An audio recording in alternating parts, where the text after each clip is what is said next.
नबी पाक अलैहिस्सलाम एक कबीले की सुलह कराने चले गए। फरमाया अगर मुझे देर हो गई तो अबू बकर से कहना जमात करा दे। इस अबू बकर को नबी पाक मुसल्ले पे खड़ा करे, वो वाकई सारी उम्मत के इमाम है, जिन्हें हुजूर मुसल्ला दे। अबू बकर से कहना जमात करा दे। हजरत सिद्दीक एक पर खड़े हो गए तो नबी पाक भी आ गए। जमात खड़ी हुई थी कि हुजूर भी पहुंच गए। शारहीन कहते हैं 3, 5 या 7 सफ़े थी सहाबा की। हुजूर जिस सफ में जाते सहाबा जगह छोड़ देते। ये बुखारी मुस्लिम है। सफ़े टूटती रही पर नमाज किसी की भी नहीं टूटी। और हुजूर पहली सफ के पीछे जाके खड़े हुए तो हजरत अबू बकर सिद्दीक ने एक कदम पीछे उठाया।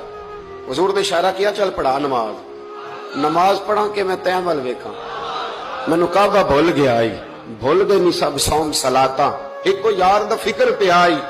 2-3 दफा हुजूर ने इशारा किया पर जनाब सिद्दीक एक बार पीछे हट गए।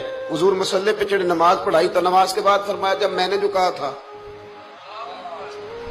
अब लोग कहते हैं हुजूर ने खुद ही तो कहा है।